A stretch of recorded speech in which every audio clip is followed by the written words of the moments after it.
Et bonjour à tous, aujourd'hui on se retrouve pour une nouvelle vidéo, donc nouveau projet sur la première brique. Ça fait un petit moment qu'on n'a pas eu de vidéo là, mais parce que j'ai pas eu le temps de faire les autres projets, il y en avait pas beaucoup, et bien évidemment ils sont tous tombés en même temps, et pile la période où j'étais pas trop dispo, donc j'ai loupé deux projets, je sais, voilà, bon, m'engueulez pas, je sais. Mais voilà, donc là on part sur un nouveau projet, il n'y a pas beaucoup de projets, hein, ça sentait la fin du mois, là on arrive du coup début février, j'espère que ça va revenir, parce que sinon j'ai plus beaucoup de contenu pour la chaîne. Il faut que j'aille me trouver d'autres petites vidéos à faire. Bon, en vrai, j'ai d'autres idées, mais j'ai pas encore eu le temps de les mettre à jour. Bref, allez, commençons. Du coup, juste comme d'habitude, deux petits disclaimers. Je suis pas conseiller financier, donc tout ce que je vais dire dans cette vidéo, ça n'engage que moi. Je suis juste un amateur qui analyse des projets et qui donne son avis sur Internet. Et deuxième chose, si vous avez jamais investi sur la première brique et que vous voulez investir, n'hésitez pas à passer par mon lien en description, vous aurez des petits bonus en plus, donc n'hésitez pas. Toujours autant malade.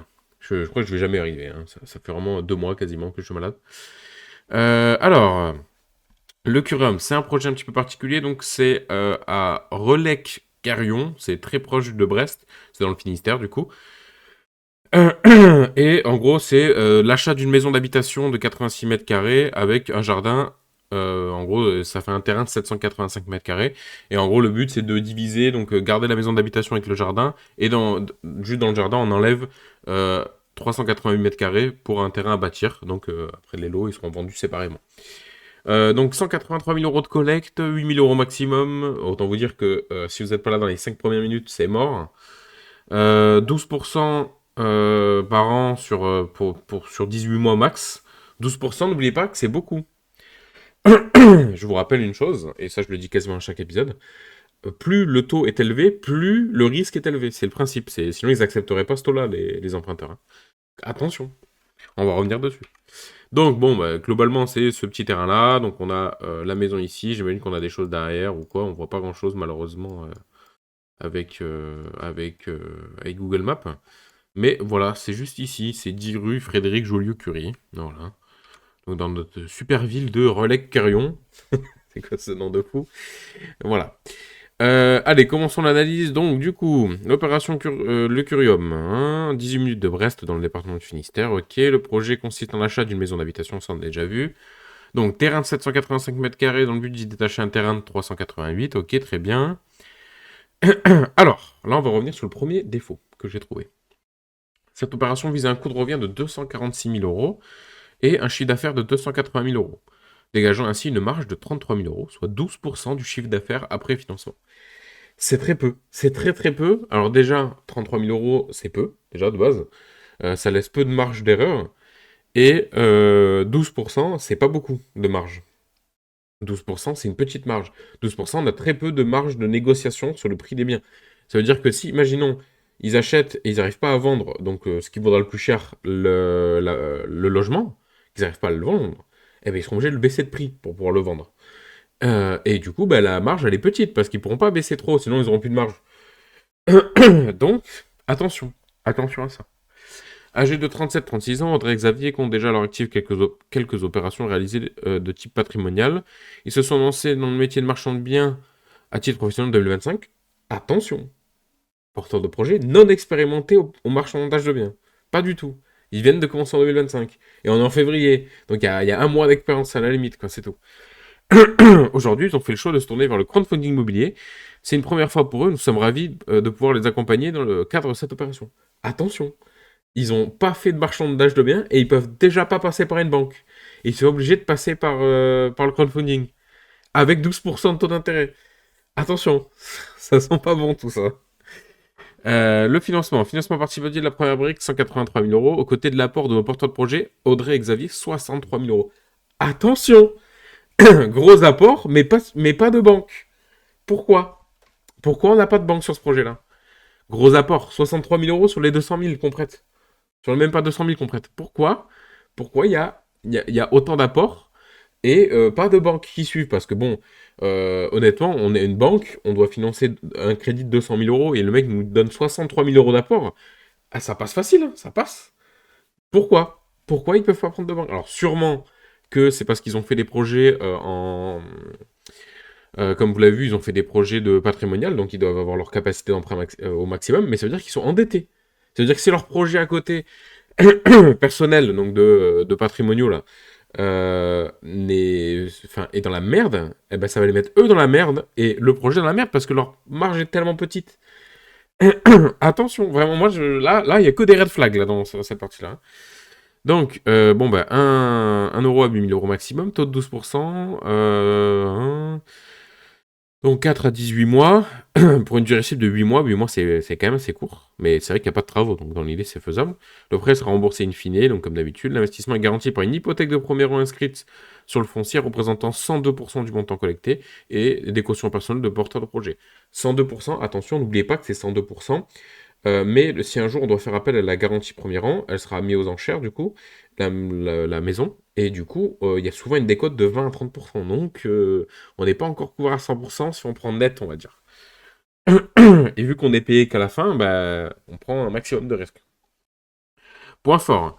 Actif situé à l'entrée de Brest dans un secteur très demandé. Bon, le Finistère, bon, il y a sûrement des gens qui... Ça doit être demandé un petit peu, oui. Pourquoi pas. Couverture hypothécaire en début d'opération de 102%. Bel apport de porteur de projet, ça c'est vrai, c'est un bel apport. Mais est-ce que ça veut pas dire justement que ils ont plus de refinancement bancaire, du coup leur dossier est un peu bancal? Peut-être. Typologie d'actifs rares sur le marché, particulièrement recherchée dans le secteur. Ok, bon bah ça malheureusement je connais pas assez le secteur de Brest pour vous dire si ça l'est vraiment, mais ça pour le coup on peut leur faire confiance je pense.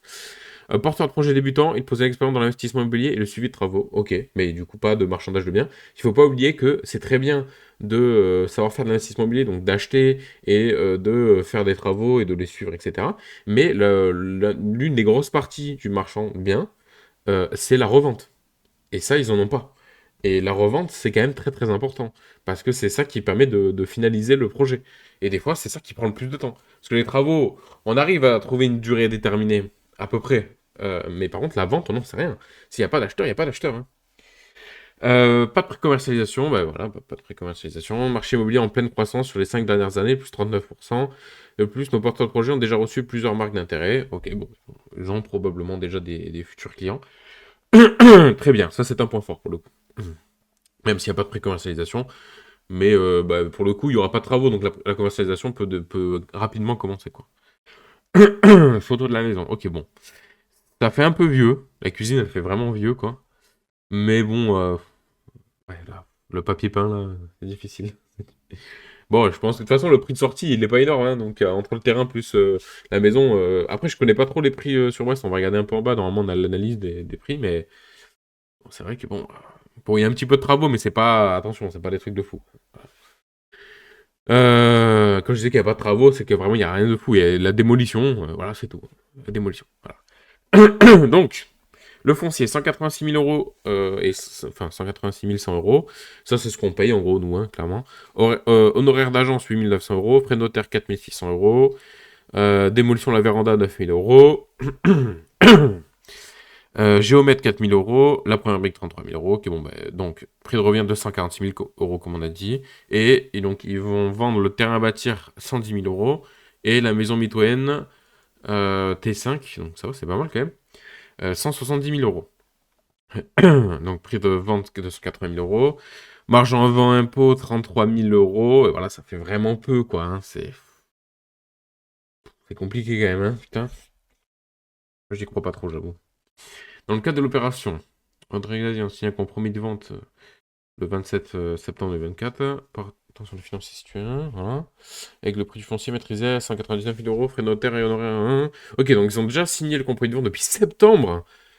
Alors voilà, pour moi, honnêtement, ils ont essayé de le faire financer par une banque et ils sont pris que des refus. Voilà.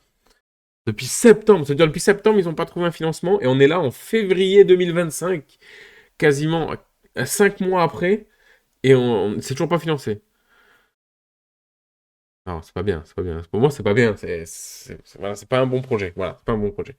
Projet faire sortir un coup de revient, foncier constitué. Hein. Dans le cadre de ce projet, une enveloppe de 9 450 euros est prévue pour les travaux. Ouais, bon, bref, c'est que la démolition de toute façon. Alors, il y a besoin de l'urbanisme. Une portée en déclaration le 15 octobre et c'est purgé le 23 mars. Donc, c'est vrai que c'est toujours pas purgé non plus. Ah, non, ça, c'est pas bien, ça, hein.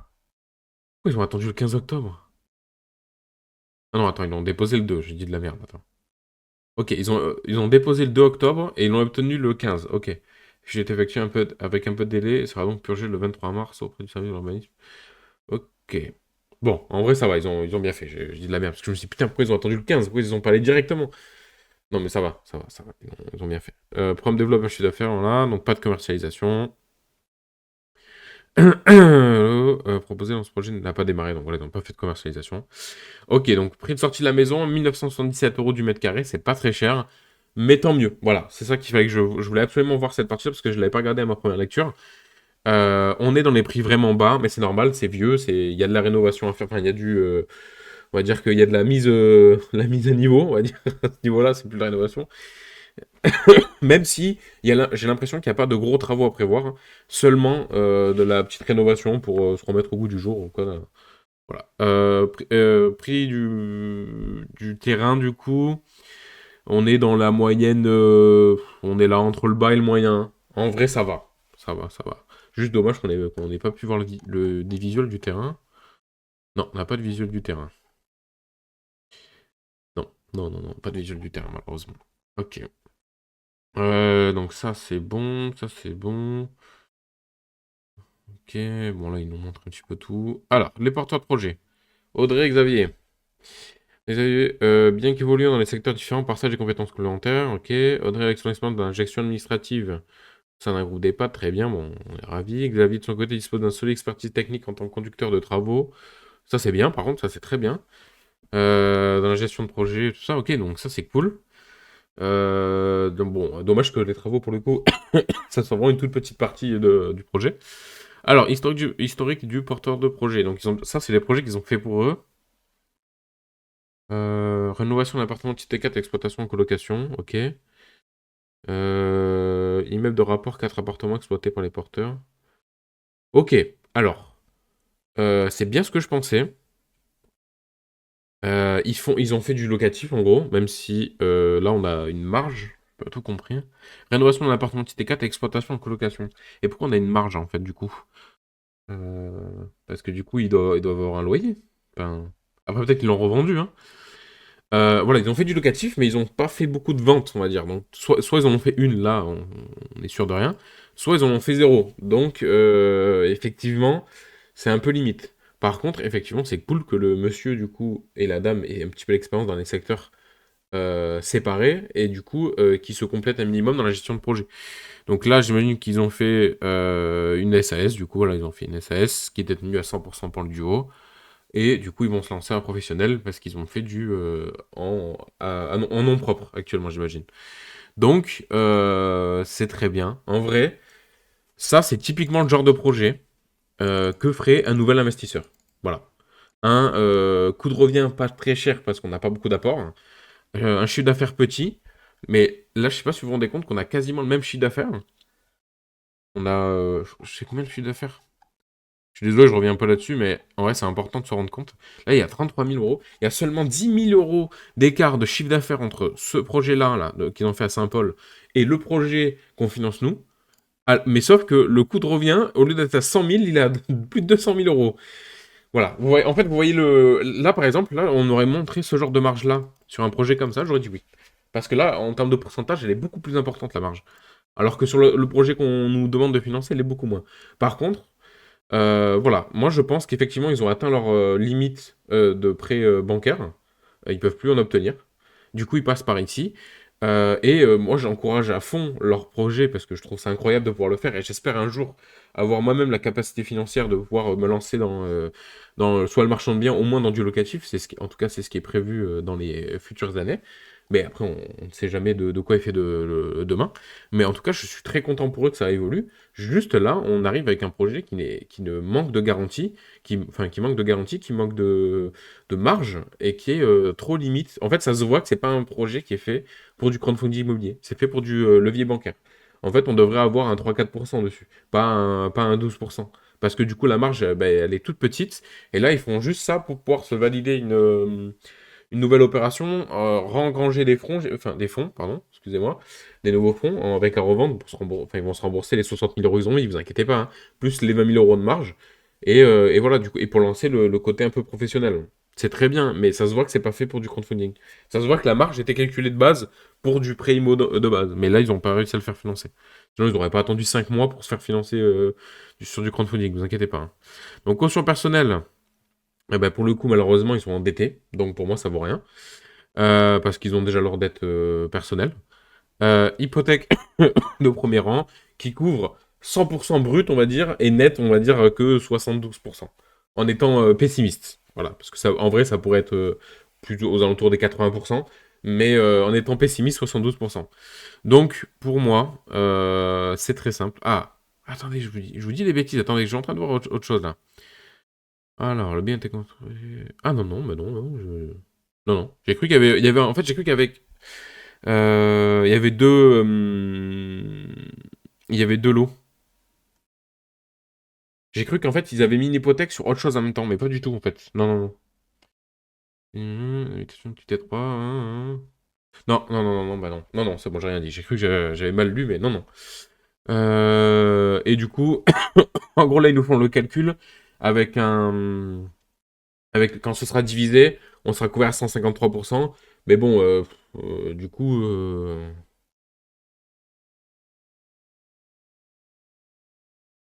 Bof, quoi. Enfin. Bof, bof, hein. En vrai, hein. Bof, hein.